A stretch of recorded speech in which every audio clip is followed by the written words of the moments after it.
Definitely on my normal schedule. Yeah, dude, the nap is.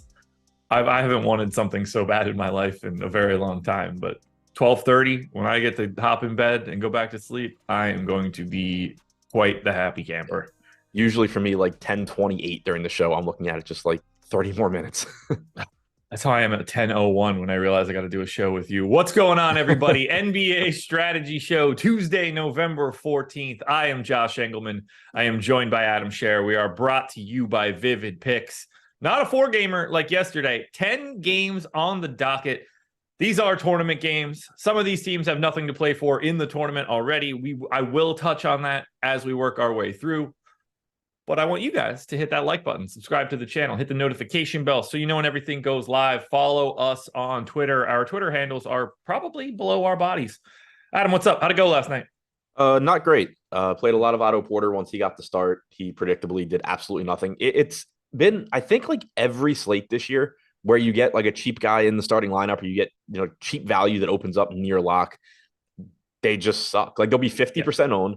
And it's like, yeah, I'd rather be in the 50% of the field that has the free square than the 50% that doesn't. And then they're just awful, like all season long. Yeah, I felt like, I mean, that was happening to me for baseball for a bit. But yeah, I don't feel like I've gotten the correct value play, like to do that dance yet. Yeah, I've always been on the opposite side of Jordan Hawkins. Whenever day he was popular, like I got that one wrong every time. It's been miserable. I was on Keon Ellis on the late slate the night that he started out of the blue and was like 18% owned as a 3K starting point guard, 12 points.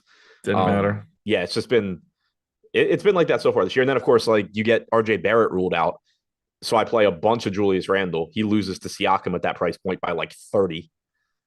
It was one of those slates.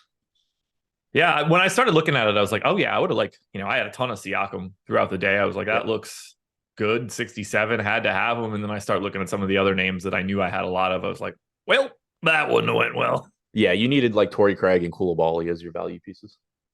I had both of those guys as well, but I had so that's the other thing this year.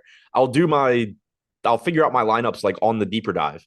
And then we'll get news after the deeper dive. So obviously everything changes. And it's like, oh, if I had just like slept through that news, I probably would have had a good night.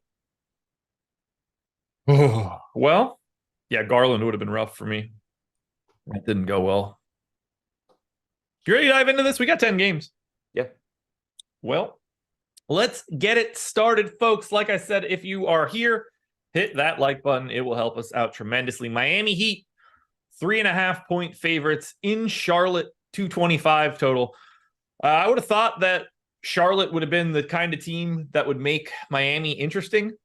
One person on Miami is in double digit in ownership, and I would not have expected it to be Bam Adebayo at 9K, and yet it is. Now, has he been worth a 9K price tag this season? You're damn right he has. 1.36 fantasy points per minute for the season for Bam. Everybody else, though, for Miami, barely owned. I'm interested a little bit in Jimmy, I guess, since you get some flexibility, but I think the more likely scenario is me not having any part of this Miami game. Yeah, I mean, it's a good matchup with Charlotte. The price tag on Bam looks fine at 9K. The problem you're going to run into, though, is just that, he is center only, and on a 10-game slate, you're going to have a lot of opportunity costs there. So we do have him going a little bit over-owned at 12%, 8% chance of being optimal. The rest of the team, nobody's even at 10%. Nobody on this team is at 10% to be optimal. Kevin Love is at the top at 9%, projected for 17.5 DraftKings points at 3,800. Basically no ownership. I'm about to run my early lineups now. I am guessing I'm going to end up with 1,000,000% Kevin Love based on how we have this projected right now. But that's the kind of thing that wouldn't be there by lock most likely anyway. Yeah, I have him at 14 minutes and 15 fantasy points, so he's not going to be the guy showing up for me. Yeah, we have him at 14 minutes and 17.5 DraftKings points. Yeah, not a crazy projection at all to me. Given no, it's just that the 2% ownership combined with the 18 fantasy points, I assume when I run everything, it's just going to be like, oh yeah, you should just be playing Kevin Love everywhere. Yep, but as I look at the rest of this team, I don't think I'm going to be playing Miami anywhere. It's hard for me to even see that Bam has 12% ownership on a slate that has Embiid and Jokic. Yeah, agreed. And obviously there's going to be mid-range centers that look good too. Yeah, and Bam is normally like an 8K center, not a 9K center. Yeah. So what he ends up being for the rest of the season will be really interesting. Will this be a high mark for his salary, or is this like a new standard? It'll Interesting. probably be the new standard until we get to the postseason and he forgets how to shoot the ball again, or that he's allowed to shoot the ball. That happens from time to time.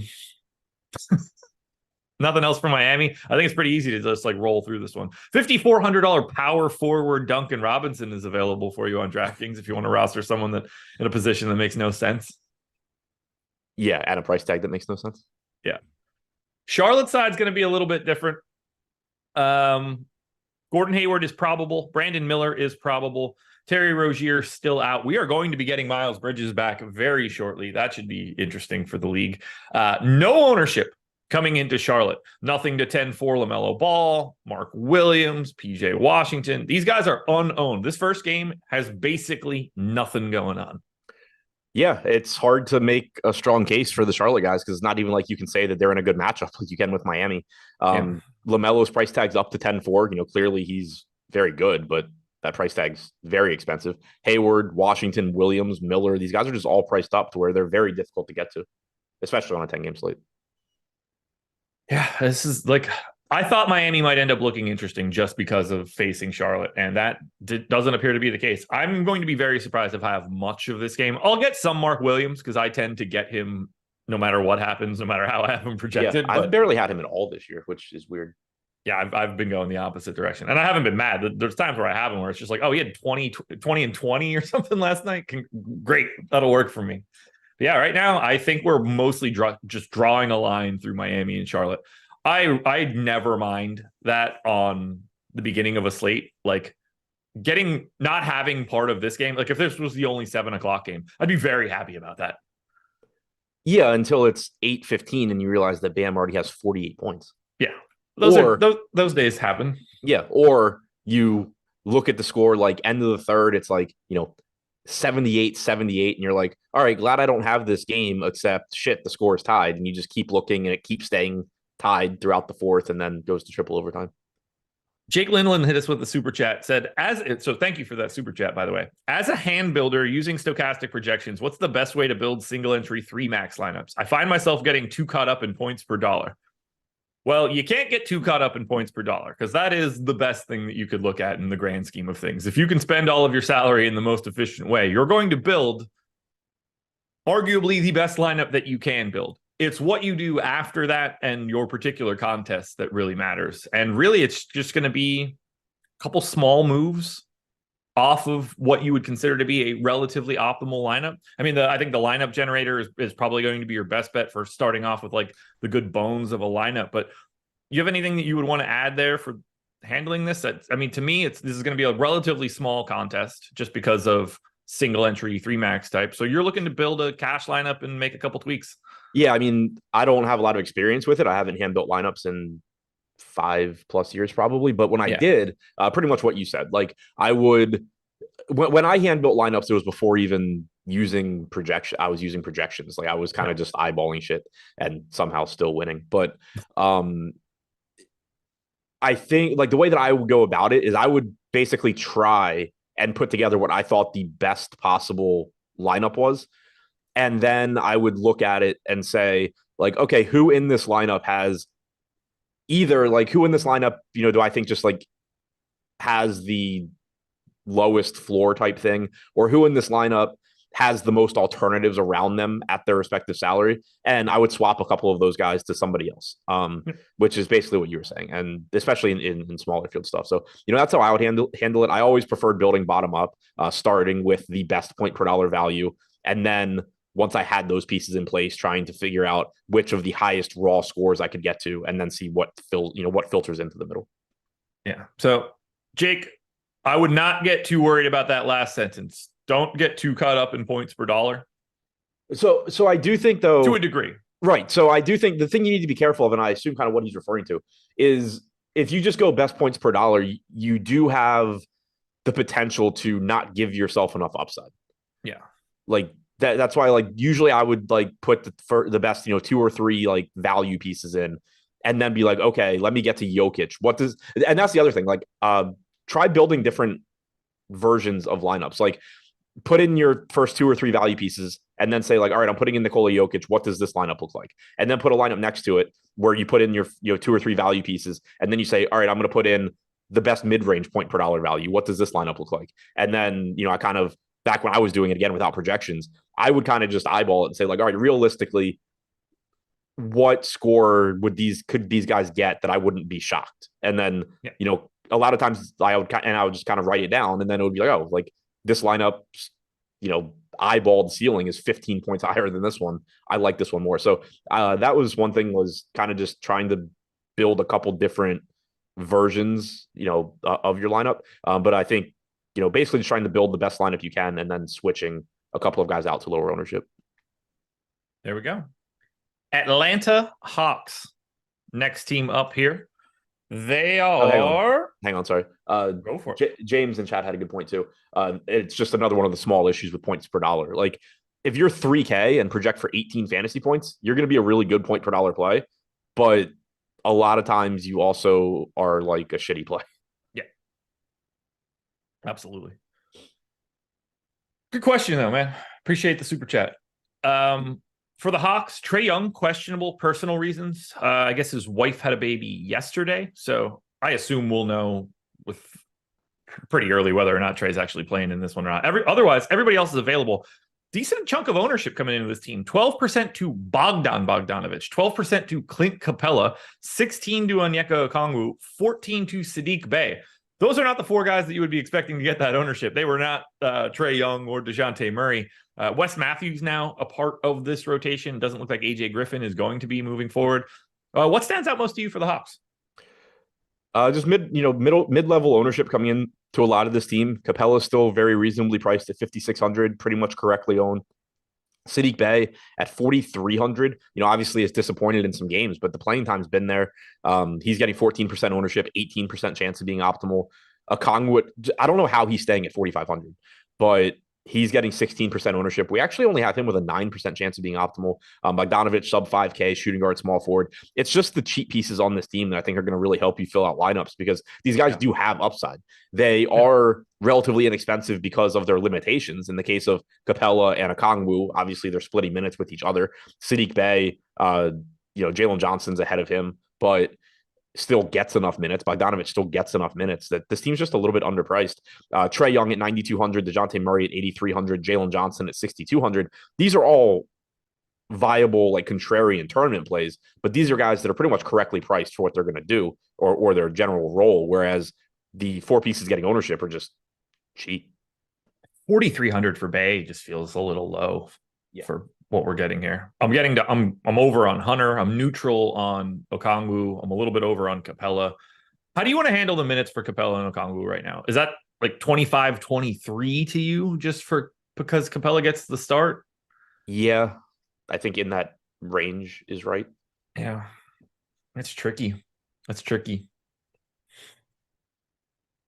Yeah, I mean, last game you got 24 from Capella, you got 24 from Okongwu. Like, I think going 24-24 is fine. You're probably going to get a lot of Okongwu if you do that. Yeah. I think 25-23 like feels the best. I don't know. Like, I don't have a great. It's a really weird situation. Like, that is, we don't really have another center like partnership like that in the league.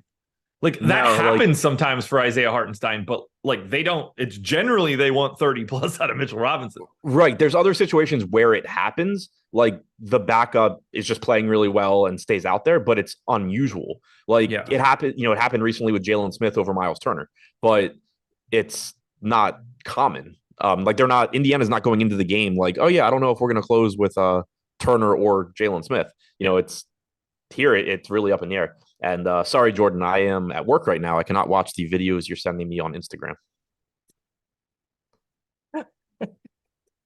Let's go to the Detroit side of this one. Lots to talk about here. Bojan Bogdanovich out. Jalen Duren out. Joe Harris out. Isaiah Livers out. Monty Morris out. Jared Rhoden and Stanley Amudi, at least based on the injury report, are with the G League team on their 2 ways. So assuming that we don't have them, Kevin Knox is back on the Pistons. I don't know if you caught that one. He closed That is also something that happened. They did not close the second quarter or the fourth quarter with Marvin Bagley. We've got 22% ownership coming into an 8K Cade. I do think that stands out. It's single-digit ownership across the board after that, but I've got some interest in Alec Burks. I don't mind getting Asar Thompson. Beef Stew playing a little bit of center. Interesting to me at 6% ownership. And then I still think you can get to Bagley. Just because he didn't close doesn't mean he cannot close. Weird Detroit team today. Yeah, it is. And, that center position is really interesting because Bagley is still only 5K, not getting much ownership. Like you said, we've seen plenty of Isaiah Stewart at center when Duran's out. 5,700 power forward eligible, only getting 6% ownership. So that's, a pretty interesting spot as well. I'm just finishing up my set of lineups now, so I can actually have an idea of what I'd be getting to. But sure. Cunningham, the only guy getting ownership at 22%. I like the 8K price tag. Looks very good. 18% chance of being optimal. Also looks good. The rest of this team, though, from a tournament standpoint, I'm getting to 18% Alec Burks if the slate started right now. I'm right around the field on what? I have 17. Yeah, I'm right around the field on Cunningham. I have 24% if the slate were to start right now. But getting to 18% Burks, shooting guard, small forward at 4,600. Pretty nice price tag. Very similar to like Bay or Bogdanovich, I think, and just getting a fraction of the ownership. Similar range of outcomes, at least. Isaiah Stewart, I'm getting to 10%, so a little bit over the field there. Getting to 10% Hayes, 6% on Bagley, 4% Sasser, 2% Thompson. So not going too crazy on this team in terms of overall exposure, but I am getting to 7 different Pistons right now. Cunningham, Burks, Stewart, and Hayes, all double-digit exposure. Yeah, I've got double digits to Asar Thompson, too. I got to 10, which, I'm cool with. He's been a 1.1 fantasy point per minute guy. He's got small forward, power forward. He ain't going anywhere. That works for me. But, I think Burks is really interesting. The position works. He also closed the second quarter and the fourth quarter over Killian Hayes in these spots. And I think that is something that is going to happen anytime Detroit is in any sort of real game. Alec Burks is going to be out there.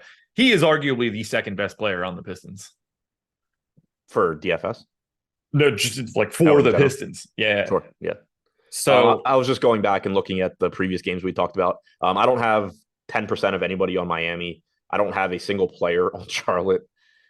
I got 3% of Kyle Lowry on Miami. That's the high mark. Yeah, I had 8% Kevin Love, 8% Kyle Lowry, 6% Bam for Miami.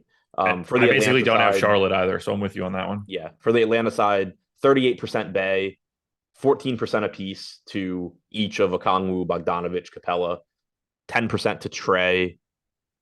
So a little bit over the field there. Okay. And then, a lot 2% apiece to Jalen Johnson and DeAndre Hunter. Anything else you want to touch on the Pistons side? No. All right. They look pretty good. I like it. I want you guys to sign up at Stochastic, but I'm not going to tell you which package to get. You can have whatever you want. You want to come in for NBA Sims? Do that. I might just have a promo code for you guys a little bit later on in the show. You want to come in for NBA Lineup Generator? Do it. These are 2 things that are going to dramatically help you on the NBA side. But it's not just NBA. We have projections and ownership and other assorted tools for hockey, for the NFL, college football, college basketball, MMA, NASCAR. I'm probably missing some other things at this point that I don't really know off the top of my head. That's how much we cover. It's a lot. Come in. Join us. Get access to that kind of stuff. Sign up at Stochastic.com. Join the Discord. Come hang out there as well. We've got a lot going on in the Stochastic streets. We've got a promo coming up after the Portland, Utah game a little bit later. So I'll hit you guys with that one. But for now, if you're just looking to get in the door at Stochastic, however you see fit. Indiana Pacers, 5.5-point dogs in Philadelphia, 240.5 total. Sixers going to be without Nick Batum tonight, out for personal reasons. Q tag on Joel Embiid, and then Kelly Oubre going to miss some time after getting hit by a car, which is that's a new one. No ownership really on the Indiana side. Everybody that can be available is 5% ownership to Miles Turner, 5% to Mathurin are the high marks. I didn't get these guys either. I don't really see anything on Indiana that I want to get to, unless if I can get Tyrese Halliburton in lineups, cool. Yeah, I mean, obviously always happy to get to Halliburton. I'm not getting there right now. The guy I'm getting the most of is Mathurin at 16%. The field's at 5. We have him with a 12% chance of being optimal. He's only 5,400. So he's showing up over the field for me right now. Pretty good price tag, high ceiling for him, as we know. Miles Turner showing up around 8%, Jalen Smith at 4%. Jalen Smith is center only and 4,500 on DraftKings now. So he still has that high ceiling that we've talked about, where he's a very good point per minute guy. He's the backup to Miles Turner. If Turner gets in foul trouble, he gets more minutes. If he just plays really well, he can steal more minutes. But the big difference, he's 4% owned today. If he were 3-4% owned power forward center, I would be saying the same thing I've said 100 times, like play this guy in tournaments at that ownership. Yeah. It's much more difficult to take that risk when you're center only. So, still getting around the field at 4%, but hard to get much more than that. Miles Turner showing up around 8% for me. He's 5% owned at 6,900. Never mind getting to him when he's 5% owned. Yeah. Philly side, this is where things start to get wild. We've got 15% ownership coming into DeAnthony Melton. We got 15% ownership coming into an 11-5 Joel Embiid, which I certainly like. We got 13% coming into Tobias Harris. Even $8,900 Tyrese Maxey is getting 6% ownership. But it appears the way that we're starting the day is this. It looks like the assumption is that Robert Covington will be the guy that steps into the starting lineup in the place of Kelly Oubre. Robert Covington is a $3,400 power forward center pulling 52% ownership. And if we are right, if Robert Covington is the starter, I think he's the best play on today's slate. You mean in place of Nick Batum? Do I mean in place of Nick Batum? The starting lineup in their last game was Maxey, Melton, Batum, Harris, Embiid. Yes, in place of Batum. Yeah. Technically, yes. In place of Oubre, yeah. But I was looking at the last game, and you said in place of Oubre, and I forgot Batum was out for a second. I'm just like, well, that's a really weird projection since we already saw what they do. But it's a very reasonable assumption that he moves into the lineup in place of Batum. He, along with Patrick Beverley, Covington was the first guy off the bench in both halves. It was in place of Tobias Harris, who subbed out before Batum in both halves last game. But Daniel House was the guy that subbed in. Korkmaz came in for Batum. Obviously it could be Korkmaz, but right now, pretty reasonable assumption that it's Robert Covington. And if that's the case, he's 3,400, power forward center eligible, 52% ownership, only a 22% chance of being optimal because, again, he's Robert Covington, but likely that he's playing, mid-20s in minutes. Right now, I'd be getting 48%, so pretty much in line with the field. It's just tough to get away from that price tag. And it's not like he's a zero from a fantasy standpoint. He's not great on a per-minute basis, but you're talking, I think, like 0.8 fantasy points per minute, give or take, for Covington. Yeah. 0.8 so far this season. I got him a little bit higher just because of this matchup against Indiana for this game, but 0.8 on the season and somewhere in that neighborhood overall. But yeah, like if you project him for north of 20 minutes, he's just going to look good at 3,400. The real question becomes how many minutes do we actually project for Robert Covington if we assume he starts? Because I went 24 just because I don't know if he's starting and doesn't have to close. Could very easily be 30, at which point 52% ownership is probably light. Yeah, agreed. And that's sort of why I don't mind that ownership. Like, we have the 22% chance of being optimal, but that's with a 23.5-minute projection. Yeah. And there's no way to be confident about it right now. Could they start Korkmaz? Sure. Could they start Daniel House? Maybe. Maybe this is where they get really weird and like KJ Martin goes from not playing at all to just like a part of this. I don't know what they're going to do, but Covington seems like the safest bet given the minutes he's played and what we saw in terms of substitutions. Agreed. What do you want to do with the rest of these guys, though? Harris, Maxey, Embiid. I'm getting to a bunch of this Philly team. Yeah, so am I. I'm getting to 38% Melton, Fields at 15%. We have him with a 22% chance of being optimal. 5,500 point guard, shooting guard, a lot of playing time available for him. He played 30 minutes last game.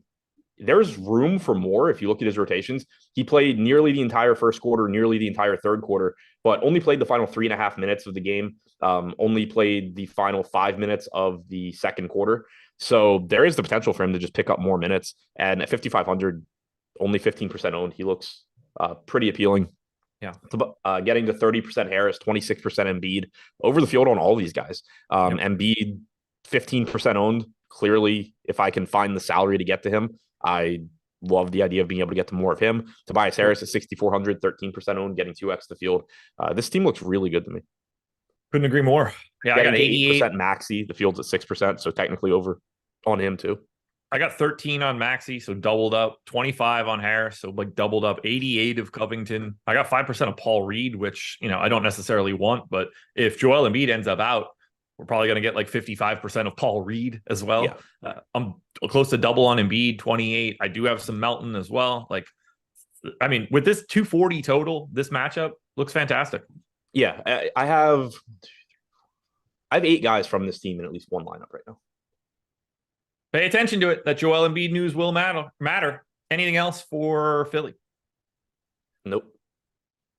The Orlando Magic are 2.5-point dogs in Brooklyn. 218 total for Orlando. No Carter, no Fultz. Gary Harris is questionable. On the net side, no Ben Simmons, no Cam Thomas. Lonnie Walker is questionable.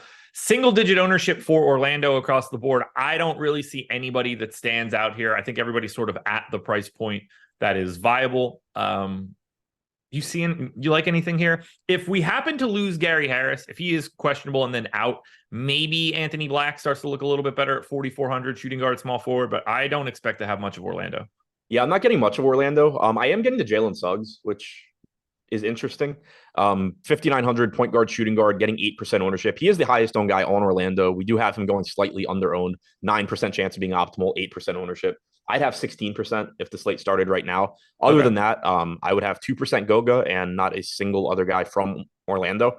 If you're making a tournament lineup and you happen to want Paolo Banchero at 8K, like there's nothing wrong with that. There's nothing wrong with Franz Wagner, but it's just a team that I'm having trouble getting to right now with the exception of Suggs. And even that is something that could easily go away as we get better plays opening up throughout the day. Yeah, I got the 3% Suggs. I don't think that's crazy. And if I had some shares of Anthony or something, that's fine too. But I just don't see anybody that I'm going to get a ton of here on Orlando unless we start dropping people. Agreed. Brooklyn side of this one's a little bit different. 5% ownership coming into Nick Claxton at 6,200. I like that a lot, given that ownership number and price tag, because he's a really good per minute dude. But $5,400 Cam Johnson is 25% owned, power forward only, played 35 minutes in their last one. That was 2 nights ago. Now that he's back, like if you're projecting him for 30 minutes, this is one of the best plays on the slate. Yeah, I'm getting a lot. And so is the field. 25% owned. I have 36%. This isn't a bad fantasy producer. He's not a bad basketball player by any stretch. This isn't just some random guy that's playing minutes. I mean, he's a good player. And 5,400 power forward playing real minutes just looks like a pretty good value. Not a bad spot. 111 implied total for Brooklyn. He's far and away the guy I'm getting to the most from the Nets along with the field. Yeah, I have 52% Cam Johnson, 22% Claxton. How do you feel about Claxton? What do you want to project him for minutes wise? Because 5% at 6,200 is low if you think he can get over 28. Yeah, it's a tricky spot because I don't know how many minutes he's going to play. He is a good point per minute guy. That is a cheap price tag. We have him projected for 29 minutes right now. I still only got 2%. Really? I have 22. How many? I wonder what center you're getting to. I mean, I can answer that in a second. Sure. I have him 28 minutes, 33.5 fantasy points. What the hell did I just do? So I'm getting to this guy named Jokic. He's decent. I'm getting my 2 highest owned centers are Jokic and Embiid.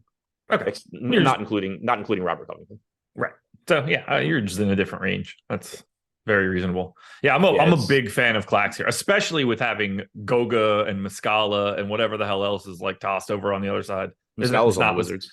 I keep flipping these 2 idiots in my mind, man. I can't stop doing it, and I don't know why.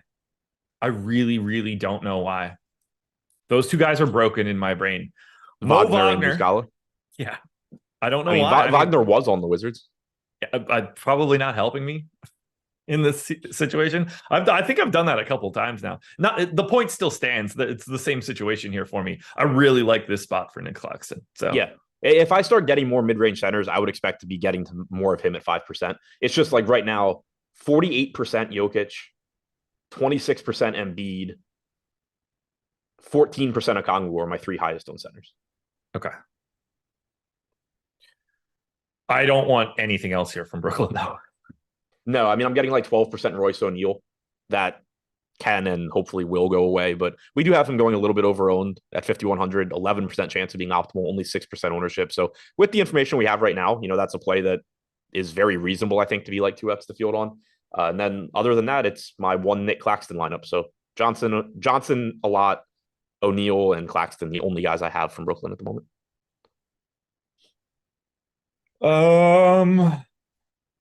Alrighty, let's keep it moving.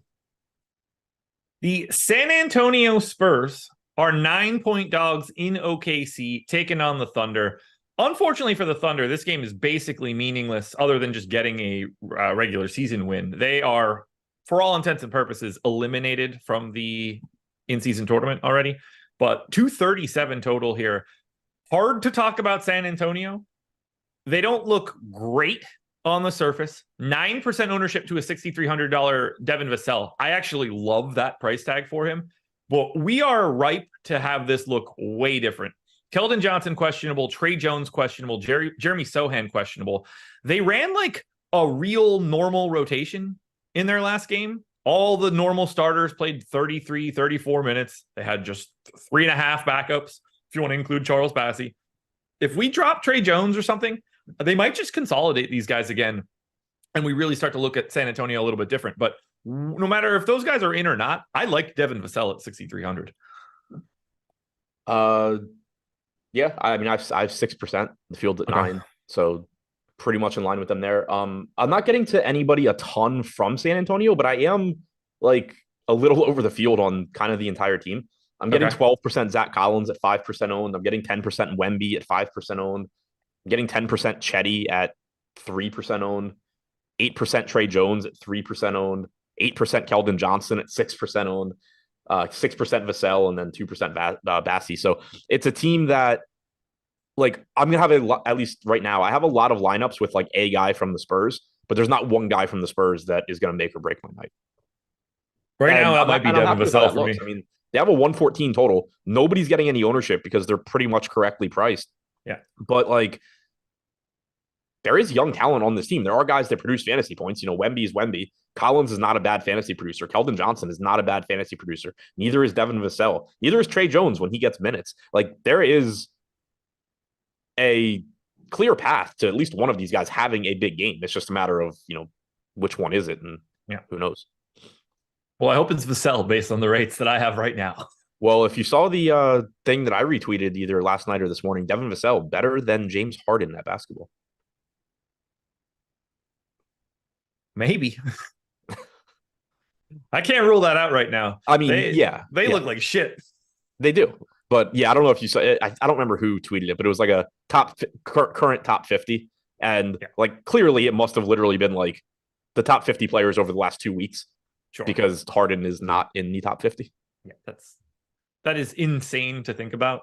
Yeah. Hopefully Devin Vassell gets there, though. Big fan. Yeah, Vassell was in the bottom row. Yeah. As he should. Cade Cunningham also not top 50. He shouldn't be. If Devin Vassell is. Well, I don't think neither one of them should be. Franz Wagner is. Like, he should be ahead of everybody you just named, other than James Harden. Yeah. Banchero. Yeah, Franz Wagner's ahead of him, too. Yeah, my point is there's a lot of guys on that list that were a little questionable. It's the thing about guys like Devin Vassell is just how malleable they are. You can drop him onto any team in the league, and he's immediately like guarding a couple different guys, like not clogging up any sort of offense. So the Franz Wagner effect, like you could put him on any team in any system, and all of a sudden, like, that guy's just going to make it work for you.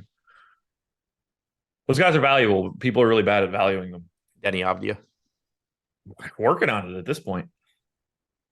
Yeah, I mean, okay. Avdia not as good, but like same idea. Same archetype, yeah. Yeah. I like OKC quite a bit here. 10% ownership coming into Shea. I was hoping he just wouldn't get anything, but I think he looks really good at 10-3 here against San Antonio. And unsurprisingly, I am getting to my boy Jalen Williams without the Y. 7% owned. He's in 20-something% of my lineups. So I'm not mad about it. I have little bits of Chet and Giddey, but 27% of Shea, 24 of Jalen Williams. I'm cool with that against San Antonio. Yeah, 20% of Shea, my highest owned guy right now. Very happy with that at 10-3 against the Spurs. 10% owned. Love being able to get over the field on him. My next highest owned guy from Oklahoma City, I assume, is just one of these early morning guys that's going to go away. I have 16% Isaiah Joe, shooting guard, small forward, 3,700, 3% ownership. We do have him with an 8% chance of being optimal, so that's probably partly why he's showing up. But I mean, 16 minutes last game, like, can't really have any confidence. I assume it's in part too that he's low owned and it's helping me get to Jokic and Embiid. I already mentioned having tons of those guys. So I wouldn't put any stock into Isaiah Joe right now, but he's showing up for me. 8% Chet at 3% owned. Love doing that at 7,600 if I can. So the SGA and Chet pieces, I actually really like where I'm at, getting like 2x the field on them. The Isaiah Joe piece probably turns into somebody else at some point. I got the 5% Isaiah Joe, so I think that's just with like Embiid and Jokic out there, with Shea out there. I think we're just like looking for 3K guys. Yeah, like it's a useful piece in that he's shooting guard, small forward. He's gonna just fit in as a value play anytime you're paying up for guys. And if he happens to just have the game where Isaiah Joe makes 4 3-pointers, you're in really good shape. So like from a ceiling standpoint, from a like winning tournament standpoint, I can easily make the case for him. I also would really prefer at 7 o'clock to just not have 16% of it. People really overrating Cade Cunningham in chat. Like, I'm a fan of what he's going to be, but 50% true shooting in his rookie year, 49 in that brief stint last year, 51 this year. That's 15th percentile, guys. He's running out some garbage. He's shooting 31, 28, and 29.5% from three for his career. We got to stop thinking like just Pistons. No disagreement there, but it's not like the Magic are some world beaters for the past 2 years for Franz Wagner. The Magic are so much more talented than the Pistons. So much more talent. There's a reason that they just picked at the top of the draft and got Paolo Banchero 2 years ago. They're also shit. I agree that their future looks way better, but we can't be acting like Cade has been fantastic right now. He hasn't been. He hasn't. He just simply hasn't been. He shoots a lot for a team that sucks. No disagreements there, but we're talking about a guy that is 30% from three. What are we trying to measure, guys? What are we trying to measure? Scotty Barnes has been exceptional this season. I have no problem saying that. He wasn't last year. That's a different thing. We can't. What are we giving credit for to Cade right now? What's he doing? 40% from the mid-range, below average, 53% at the rim. That's 11th percentile. What are we doing here? What are we doing here? I like the pedigree. This is a guy that was drafted first overall. I expect him to get better. He has not done that in the NBA at any point in time. Y'all look crazy. Been there. Has been there. 29.9% assist rate. Looks good. Rebounding ain't there. Ain't doing that. Ain't doing that. Ain't getting steals, 14th percentile. Ain't getting blocks, 19th percentile. What are we doing here? What are we doing here? Come on, guys. Wake up. Wake up. We can't give credit to people because we think they're going to be good 6 years from now. Really good point in chat that you missed on Evan Carter, so everything you say is irrelevant. I didn't miss on Evan Carter. The only reason that this started was because he wasn't a cash play in the 9 hole for the first day that he came up. When he wasn't flat 2K, he was actually more expensive than that, too. You should probably be playing Evan Carter batting ninth at 6K. Yeah. You guys probably want to play Evan Carter over some of these NBA players, too, at this rate. Anything else for OKC? I'd play him over whoever my highest owned guy is every night this season. No, that's all I have for OKC. I whiffed on Evan Carter bad. Apparently everybody did. So I'm not going to feel too bad about joining the consensus of, I don't know who this dude is. You know what I do like, though? Getting money with no risk. And that's what you can do if you sign up at Vivid Picks. Deposit match bonus up to $300. You want to put in 100, you get 100. You want to put in 200, you get 200. Put in $300 and Vivid Picks is going to match that up to $300. If you've played at Prize Picks or Underdog or another one of the pick'em sites, you're going to understand what you're doing here, which makes it even easier to want to just take advantage of the free loot. Get the money to start, figure out where you want to be. You also get a $25 secure play. So that first play that you put in at Vivid Picks, if it loses, you will get that back in site credit up to $25. There is no reason to skip out on this. You will have more money in your digital pocket if you just take advantage of this deal, because you're going to start with 300 and double that bad boy up right out of the gate. You don't even have to win anything. You win a double up just by depositing. There's very little better than that. All right, let's keep it moving. Dallas Mavericks, 4-point favorites in New Orleans, 240 total. 13% ownership is the high mark on Dallas, obviously coming into Tim Hardaway. 10% to Kyrie Irving, and 5% to an 11-8 Luka. I do not mind at all getting to Luka Doncic. That price tag feels hard with Shea on this slate. And with Jokic and with Embiid. Yeah. So yeah, I mean, I already mentioned, my exposures to those guys. I think we know where my salary is going. So as a result, I only have 6% of Luka right now. The field's at 5%. So I mean, I'm getting around the field. I'm still getting him, but definitely right now, at least prioritizing Jokic and Embiid over him, getting to SGA over him. Like I have 4 times as much SGA right now. So we're on the same page. If you can get to Luka, great. But I think both centers are better, and I'd rather get SGA for 1,500 less. Yeah. I did get to 12% Luka, so I'm not mad about it. I unfortunately am getting 13% Tim Hardaway. That will never feel good. I feel like that dude just doesn't exist. He just plays 28 minutes in the ether. I wish I was getting 14%. How much? 34. Woo! We'll call you Tim Hardaway Sr. Are you just playing your son here? Come on. What are we doing? 0.95 DraftKings points per minute this year. I don't know when he possibly got those, because anytime I play him, he scores 4. But yeah, I mean, and obviously he's played some games this year where Luke is out or Kyrie's out or whatever. But the positional eligibility is nice. Shooting guard, small forward, $5,400 price tag's nice. I do think that price tag is just coming up for me a lot. We've already talked about me getting quite a bit of Benedict Mathurin at 5,400, getting over the field on Suggs at 5,900. Now getting 2 to 3x the field on Hardaway at 5,400. So I think it might be a price range thing too, which would possibly change as more value opens up later. But 13% ownership, 14% chance of being optimal, 5,400 shooting guard, small forward. It's going to open some stuff up in your lineups. I have 13%. I'm cool with it. Any interest in a $4,900 Lively? I do not have Lively. I don't think it's a crazy tournament play at 4,900, but yeah, my center positions are kind of taken. Yes, they are.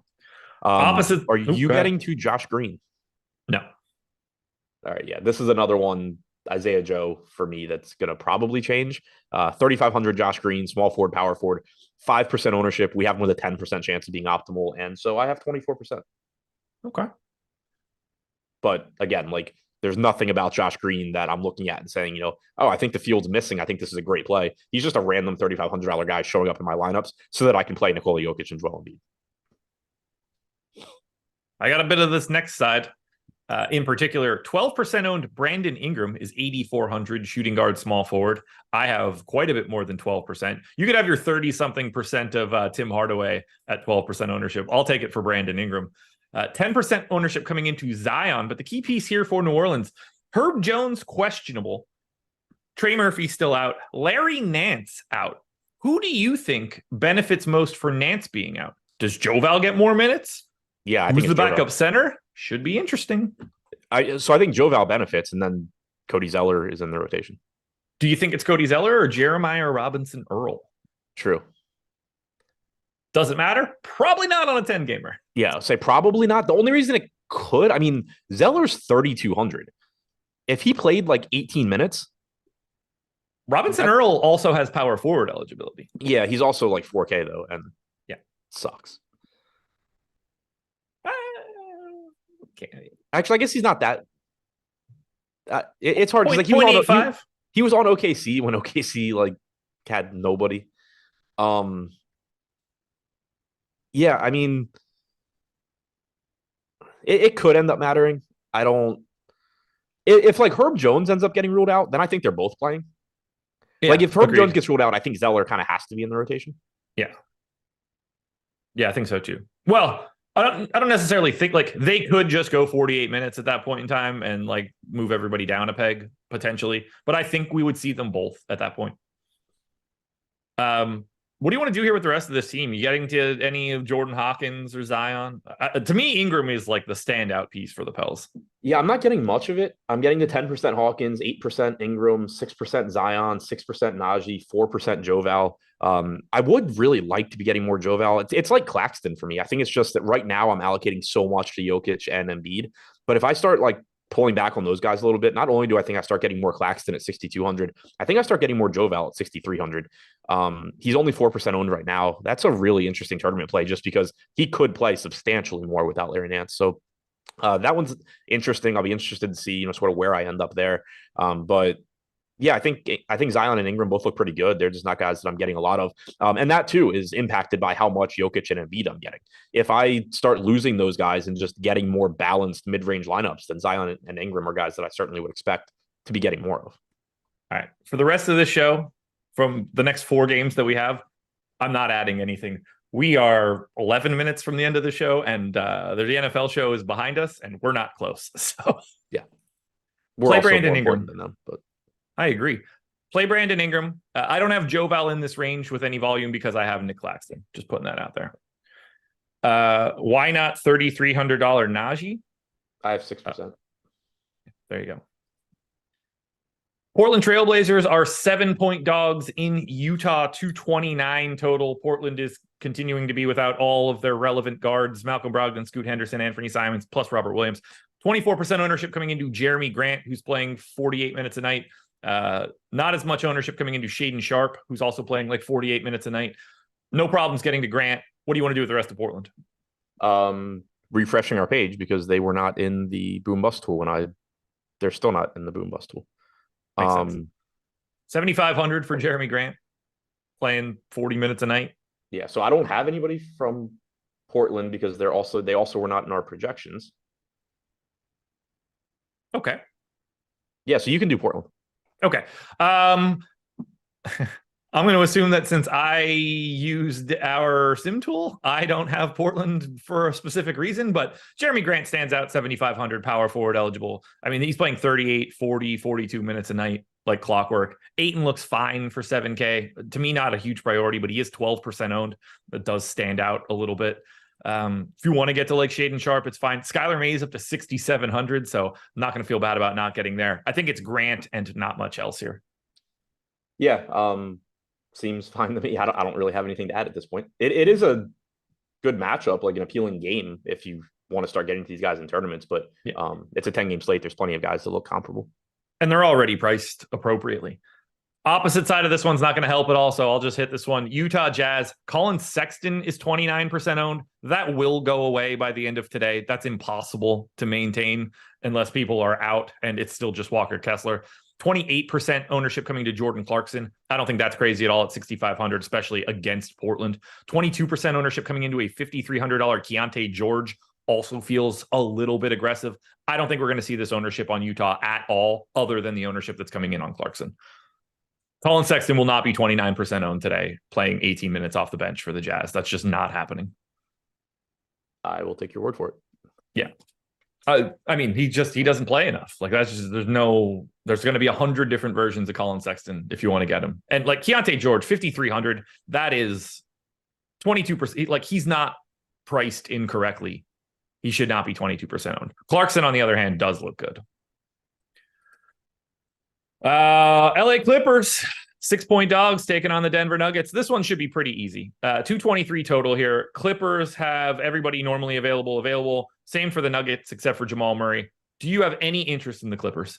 I don't have a single player from the Clippers, and I actually have them projected for fantasy points and still not getting them.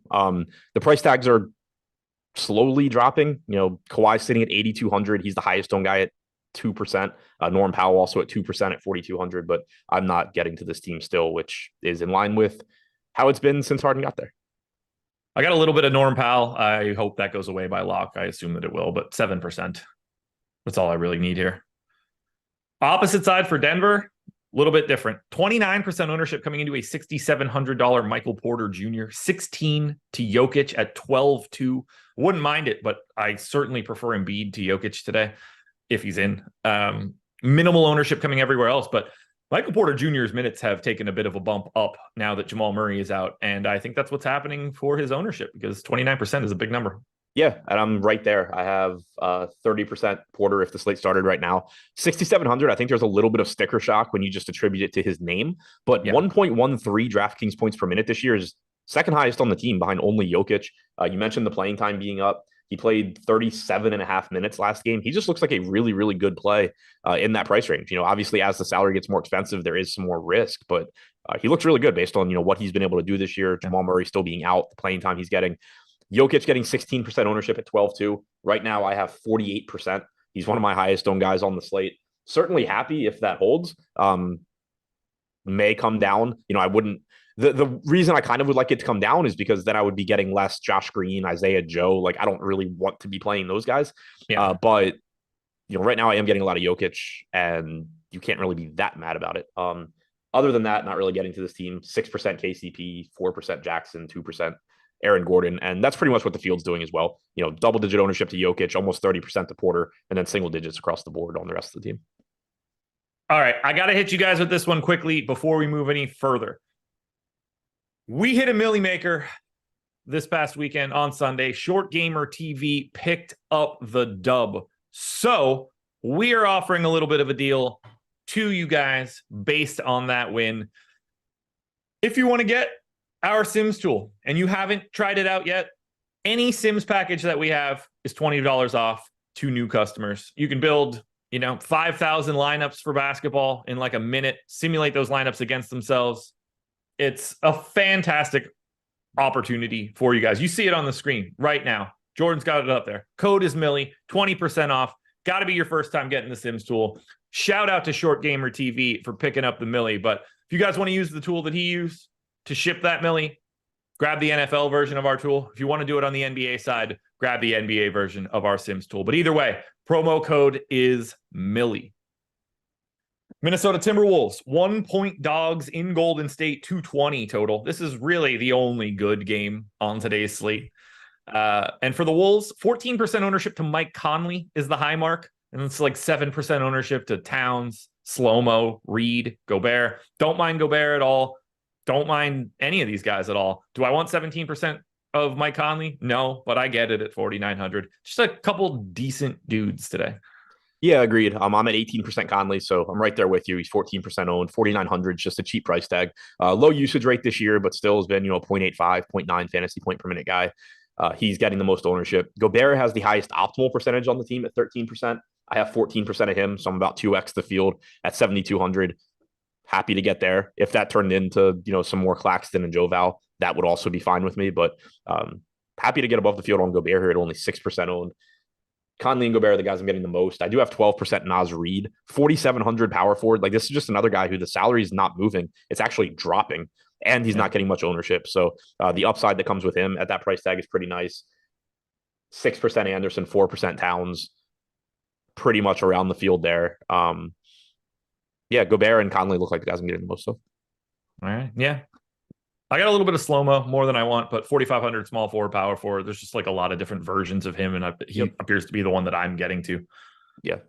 Anthony Edwards at 9,100 is like always a very appealing tournament play, but I don't have him.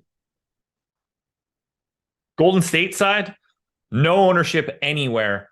That could change pretty dramatically. Steph Curry, questionable, right knee soreness. So on the off chance that he does not play today, that will change things for the Warriors. If Steph is in, you're probably not playing the Warriors. Yeah, with him projected in right now, the most ownership is 1% owned Draymond Green. I have nobody from Golden State in a single lineup. I have one Kuminga and one Wiggins. Wiggins, by the way, 0.67 fantasy points per minute this season. Yeah, I said it on the process show this morning. Is it actually the OKC Wiggins? And they did like a Freaky Friday swap or something? Because he sucks. 5K Andrew Wiggins getting sub 1% ownership. Yeah. I don't know what happened. But he is like not a real NBA player anymore. So Golden State has no chance to win a title if Andrew Wiggins isn't like a near all NBA 3-and-D wing. Yeah. And he's like, I don't know if he would play in college. Still 22% usage. Yeah. 5.8% assist percentage, 7.7% rebounding percentage. It's bad. We close it out. Memphis Grizzlies, 5.5-point dogs in LA, 224 total, 7% ownership coming into Marcus Smart, who I do think is the best option you can get. Everybody is out that's been out, except Xavier Tillman, questionable today, $5,600 center. I think it just means that you're not getting to Tillman or Biyombo, and you're really not getting to anybody here from Memphis. By all means, get Bane and Jackson or Smart, but I think it's Smart as like an actual play, and then you're not really feeling that great about anything else. Yeah, the only guy from this team that I have at all, if the slate started right now, would be 6% Santi Aldama, which is just kind of a placeholder name. Very easily could go away at 4,600. Played 21 minutes last game. We have him at 6% to be optimal, but that's the only guy I have from this game. Yeah, all I got is Smart. So we go to the Lakers. Final one. AD, probable. LeBron, questionable. I think they're the only two guys you can play from the Lakers. I actually think $9,800 LeBron looks pretty good here at 4% ownership. Yeah, I mean, it looks good at that ownership from like I can play LeBron James at 4% owned at a forward spot standpoint, but I'm still not getting there. Like, I think there's a reason he's 4% owned. We have him with a 5% chance of being optimal. It's the same thing for Anthony Davis. If LeBron's out, Davis certainly looks like a bigger priority, but assuming LeBron is in for now, you're not upset if you get to a 3% on Anthony Davis, but like, I'm just prioritizing finding the money for Embiid and Jokic. I got the 10% LeBron. That is like perfect as far as I could tell. I just like this spot, but there's nothing else here. Like, I can't imagine getting, like, I like AD. I'm not going to get to him when there's Jokic and Embiid on this slate at, comparable salary structures. It's just not going to be it. We made it. 10:59, 45 seconds to go before the NFL strategy show starts. We did what we could do. You've got an article and a video coming out a little bit later? Yep, both. Article on the pay-up options, which should be more interesting than yesterday's since they're actually worth playing today. And then I'll have the lineup generator video out as well. I will have contenders out shortly, prize picks as well. I went 0-2 on prize picks yesterday. Yeah. But what are you going to do? So that's what happens when you win every day for a week is it balances out. Yeah. I regressed to the mean aggressively yesterday. The hot streak ended and anybody following you didn't know it was ending. Yep. Let you guys hold the bag. Thank you guys for joining us. Hit that like button on the way out the door. Adam and I will be back later tonight for the NBA deeper dive. But for now, NFL strategy show coming up next. Don't miss it. Good luck, everybody. Peace. LeBron is past.